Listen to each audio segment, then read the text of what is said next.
तो यार आज टाइम बहुत कम है और बातें बहुत ज़्यादा। कुछ चीज़ों का जवाब ढूंढेंगे, क्या अच्छा था क्या बुरा था ये भी बताऊंगा, और बात करूंगा मूवी के पोस्ट क्रेडिट सीन के बारे में। पर उससे पहले अगर तुमने अभी तक ये मूवी नहीं देखी है तो मेरे हिसाब से इस वीडियो से तुम्हारा मूवी का एक्सपीरियंस खराब हो सकता है। तो चाहो तो पहले ये मूवी देख लो, उसके बाद ये वीडियो तुम्हें देखने में ज्यादा मजा आएगा। तो फिलहाल अब और देरी के बिना अब शुरू करते हैं आज का वीडियो।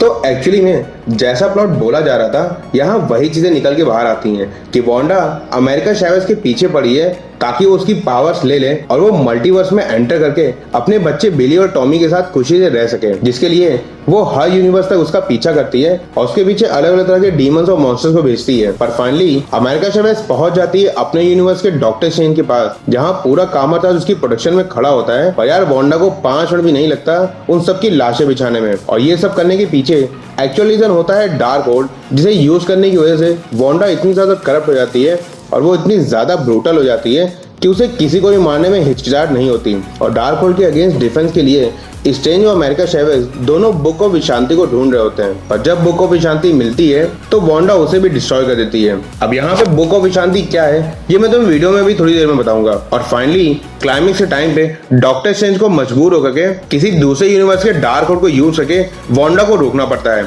जिसमें बाद में हमें पता चलता है कि डॉक्टर स्ट्रेंज भी डार्कहोल्ड को यूज करने की वजह से करप्ट हो गया है।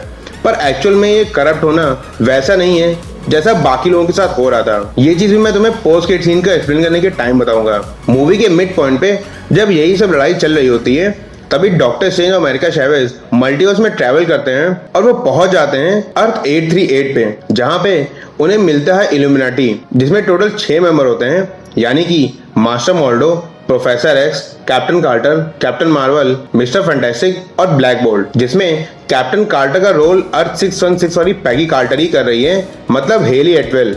और कैप्टन मार्वल इस अर्थ पे कैरल डेनवर्स नहीं बल्कि मारिया रैम्बी होती है। अब देखो ये सब चीजें अगर तुमने व्हाट इफ देखा है तो तुम्हें ज्यादा अच्छे से समझ में आएगी।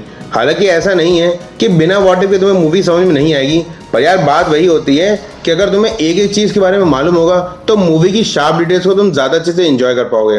अब यहाँ मैं एक बहुत इंपॉर्टेंट पॉइंट पे बात करना चाहूंगा कि मूवी में बुरा क्या था। देखो मूवी बहुत धांसू थी, ये तो हम सभी जानते हैं, पर फिर भी मैं देख रहा हूँ कि 90% फैंस यही कंप्लेन कर रहे हैं कि वो मूवी से सेटिस्फाई नहीं हो पाए, जिसमें 2 वजह निकल के आती हैं, जहाँ रन टाइम भी एक रीजन है। पर यार ट्रस्ट मी, ये सब रन टाइम नहीं, ज्यादा एक्सपेक्टेशन होने की वजह से हुआ है।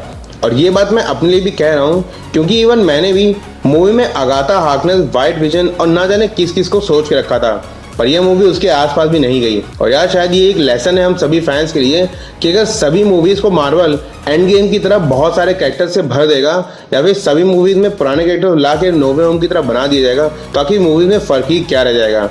तो यार सच बताऊं तो मैं ऑनेस्टली ये चीज़ बोलता हूँ कि मैं नेक्स्ट टाइम किसी भी मूवी से ओवर एक्सपेक्टेशन नहीं रखूंगा, क्योंकि अगर मैंने ऐसा किया तो ये अपने ही मूवी एक्सपीरियंस से कॉम्प्रोमाइज करने वाली बात हो जाएगी। पर यहाँ मैं तुमसे कहना चाहूंगा कि अगर तुम्हें मूवी नहीं पसंद आई सिर्फ इन्हीं रीजन की वजह से, तो यार एक बार फिर से सोच के देखो कि अगर तुमने वो सब चीजें नहीं इमेजिन की होती कि तुम्हें इस मूवी में आयरन मैन, डेडपूल, वुल्वरीन या पता नहीं कौन कौन दिखेगा, तो क्या तब भी तुम्हें मूवी खराब लगती।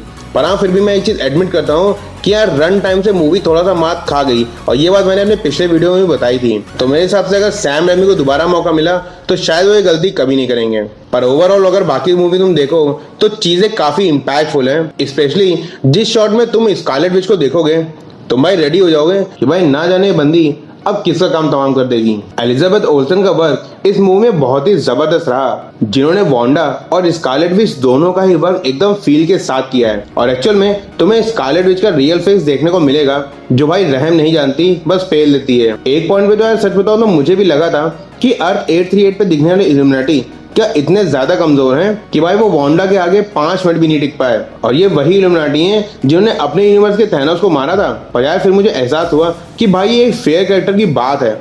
ये मूवी स्पेशली डॉक्टर स्ट्रेंज और वांडा की है, और सैम रेमी ने कुछ ज्यादा नहीं किया बल्कि इन दोनों कैरेक्टर को जस्टिफाई करने की कोशिश की है। और अगर बात जस्टिफाई करने की हो तो हमें पता है कि स्कारलेट विच एक बहुत ही ज्यादा ब्रूटल कैरेक्टर है, जो भाई घर से ही सोच के निकलती है कि भाई जो भी रोकेगा बस मारा जाएगा। और ये चीज तुम एलिजाबेथ ओल्सन के डायलॉग डिलीवरी से समझ सकते हो, जब वो पहली ही मीटिंग में मिस्टर फैंटास्टिक को धमकी देती है कि बेहतर है आगे से हट जाओ वरना बच्चे अनाथ भी हो सकते हैं। और अगर बात करें डॉक्टर स्ट्रेंज की तो यार वो भी वांडा के मुकाबले कुछ कमजोर नहीं था।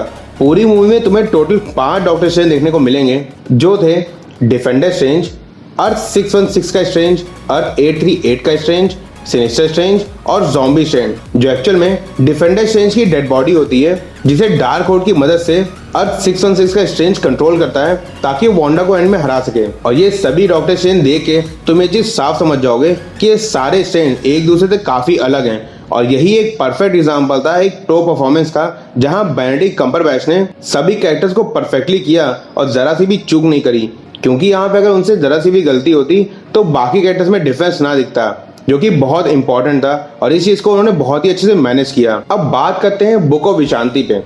तो यार बुक ऑफ विशांति एक्चुअल में डार्क होल्ड का जस्ट अपोजिट है, जो व्हाइट मैजिकल पावर को समन करवाता है और ये एनिमी के अगेंस्ट एक डिफेंसिव मैजिक सिखाता है जिसे काटा नहीं जा सकता। और इसी की वजह से अर्थ 838 पे पूरा इल्यूमिनाटी डॉक्टर स्ट्रेंज के साथ मिलकर के थैनोस को मारता है। पर बाद में इल्यूमिनाटी को अपने यूनिवर्स के स्ट्रेंज को भी मारना पड़ता है, क्योंकि वो भी मल्टीवर्स में ट्रैवल कर रहा था और बाद में वो यूनिवर्स में इनकर्जन यानी एक तरह के इम्बैलेंस को क्रिएट कर सकता था। इसीलिए पूरे इल्यूमिनाटी ने मिल करके अपने अर्थ 838 के स्ट्रेंज को मार डाला। इवन बुक ऑफ विशांति एगामोतो, ऑस्टुर और होगोथ नाम की 3 पावरफुल मैजिकल बीइंग्स की पावर से मिलकर बनी है। और साथ ही साथ अगर बुक ऑफ विशांति का यूज ठीक तरह से ना किया जाए तो उसका असर काफी बुरा भी हो सकता है। और ऐसा कॉमिक्स में एक बार हो भी चुका है, जब यंग डॉक्टर स्ट्रेंज अपने मरे हुए भाई विक्टर को रिजरेक्ट करने की कोशिश करता है बुक ऑफ विशांति का यूज करके, तो स्पेल में गड़बड़ी होने की वजह से बुक ऑफ विशांति उसके मरे हुए भाई को जिंदा तो करता है पर उसे करप्ट कर देता है और उसका भाई विक्टर एक वैम्पायर में बदल जाता है,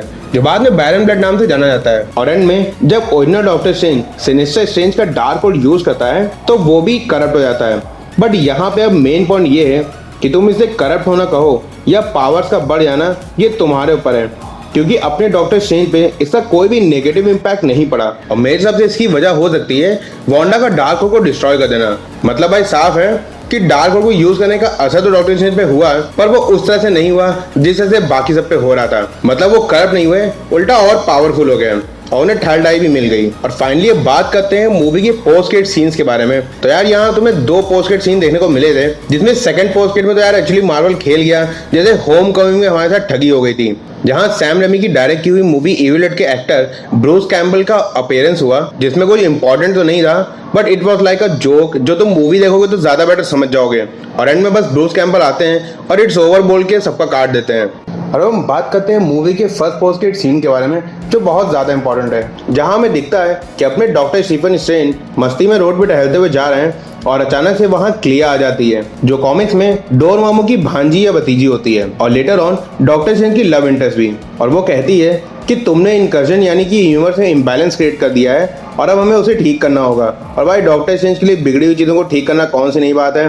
वो भी रेडी हो जाते हैं और क्लिया एक वेपन निकाल के डार्क डायमेंशन का गेट खोलती है और मूवी खत्म। पर यार यहाँ सबसे बड़ा कंफ्यूजन मेरे लिए यही है कि इस पूरी मूवी को देख के मुझे ऐसा नहीं लगा कि इस मूवी में जो भी डिस्टर्बेंस मल्टीवर्स में क्रिएट हुआ है वो नो वे होम से कहीं से कनेक्ट था। यहाँ पे लोकी सीरीज वाले भी मल्टीवर्स के झमेले की भी कोई बात नहीं करी गई। तो लेट्स सी कि आगे क्या हो सकता है, क्योंकि ये तीनों मल्टीवर्स इवेंट अलग अलग हुए हैं और इन तीनों का जो असर है वो हमें कैसे कहाँ देखने को मिलेगा ये भी सोचने वाली बात है। पर फिलहाल मेरा ध्यान जा रहा है एंटमैन क्वांटममेनिया पे, जहाँ पे शायद हमें लोकी वाले मल्टीवर्स का प्रॉब्लम देखने को मिलेगा।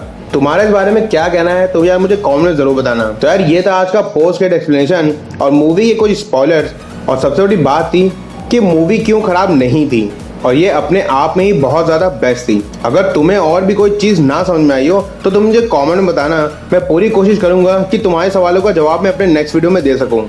बाकी तुम मुझे कमेंट में बताना कि तुम्हें मूवी कैसी लगी और क्या तुम सच में इस मूवी से सिर्फ इसलिए सेटिस्फाई नहीं हो क्योंकि तुमने इससे कुछ ज़्यादा एक्सपेक्टेशन किए थे, या जो भी है तुम बस कमेंट में मुझे बताना ज़रूर।